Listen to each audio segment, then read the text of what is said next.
वृंदावन की माटी। हिंदू धर्म में धार्मिक स्थलों और शहरों का अपना एक अलग महत्व है। इतना ही नहीं, उस जगह की धूल और मिट्टी की भी महिमा अपरंपार है। कुछ ऐसी ही महत्ता वृंदावन की मिट्टी और ब्रजरज की है। अगर आप इस कहानी को सुनेंगे तो आपको यह लगेगा कि वृंदावन की माटी कितने कमाल की है।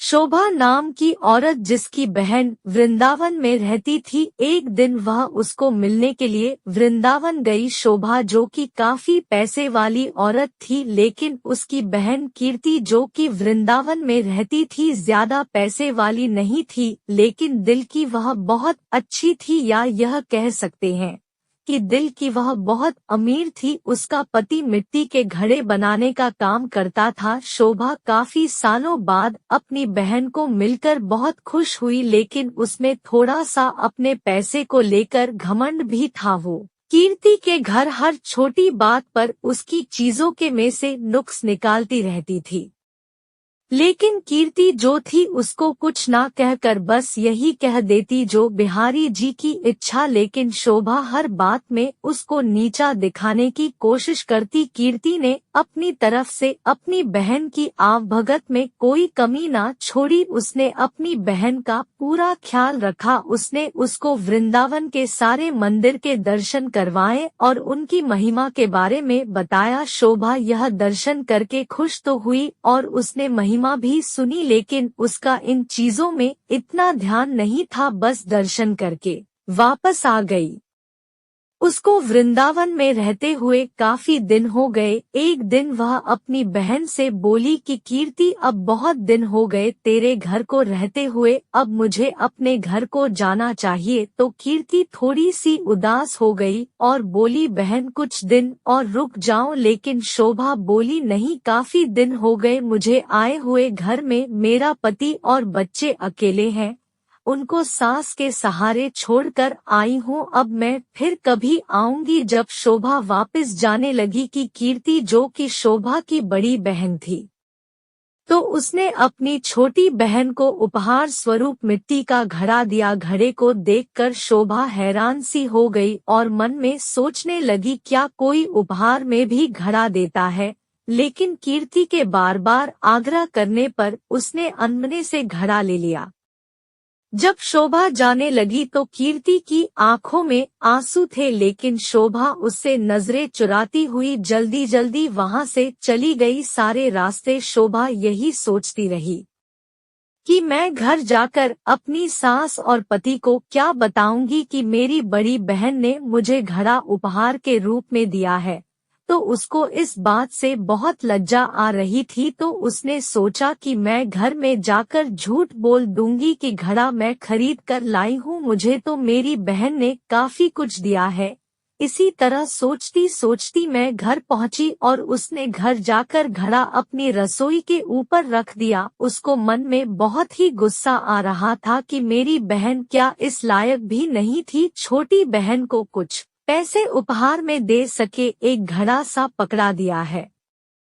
अब उसको अपने घर आए काफी दिन हो गए, गर्मियों के दिन थे। तभी उसके गांव में पानी की बहुत दिक्कत आने लगी। कुएं में, नदियों में पानी सूख गया। उसके गांव के लोग दूर दूर से पानी भर कर लाते थे। पैसे होने के बावजूद भी शोभा को पानी के लिए बहुत दिक्कत हो रही थी।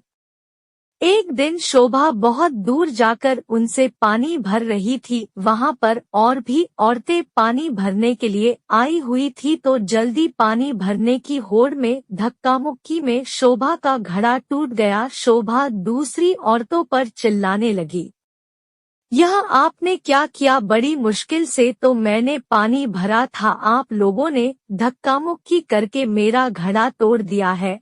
अब वह उदास मन से घर को आई। अब उसके पास कोई और दूसरा बर्तन भी नहीं था पानी भरने के लिए। तभी अचानक उसको अपनी बहन के दिए हुए घड़े की याद आई, तो उसने रसोई के ऊपर से घड़ा उतारा और फिर चल पड़ी बड़ी दूर पानी भरने के लिए। जब कुएं पर पहुंची, अभी भीड़ कम हो चुकी थी।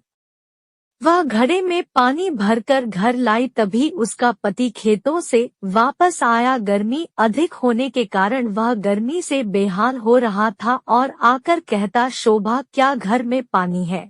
क्या एक गिलास पानी मिलेगा? तो शोभा ने कहा, हाँ मैं अभी भरकर लाई हूँ। तभी उसने उस घड़े में से एक गिलास पानी भरकर अपने को पति को दिया। गले में से पानी उतरते ही उसका पति एकदम से उठ खड़ा हुआ और बोला, यह पानी तुम कहाँ से लाई हो? तो शोभा एकदम से डर गई कि शायद मुझसे कोई भूल हो गई है।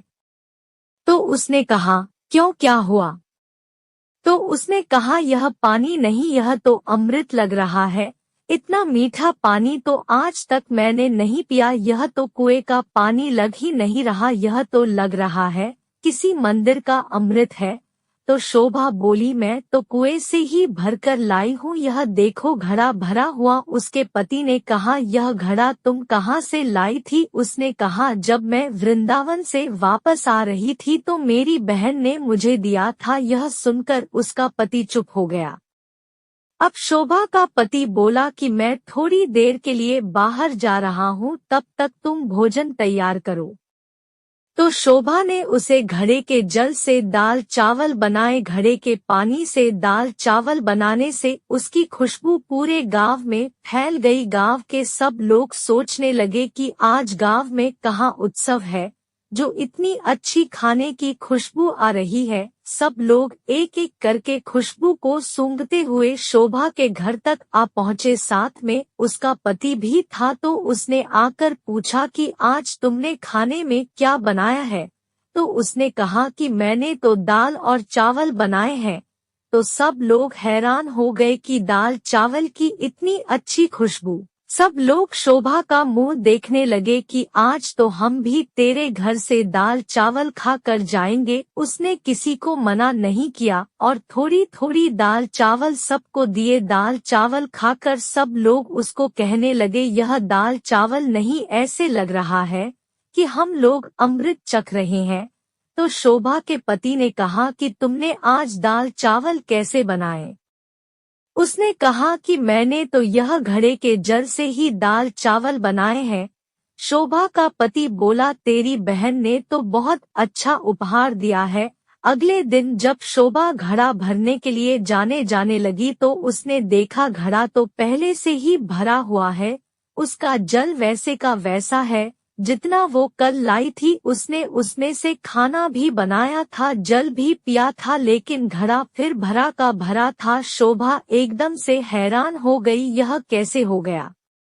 तभी अचानक से उसी दिन उसकी बहन कीर्ति थी उसको मिलने के लिए उसके घर आई। तो शोभा अपनी बहन को देखकर बहुत खुश हुई, उसको गले मिली और उसको पानी पिलाया। तो उसने अपनी बहन को कहा कि दीदी, यह जो तूने मुझे घड़ा दिया था यह तो बहुत ही चमत्कारी घड़ा है। मैंने तो तुच्छ समझकर रसोई के ऊपर रख दिया था, लेकिन कल से जब से यह मैं इसमें जल भरा हुआ है तब से जल से भरा हुआ है।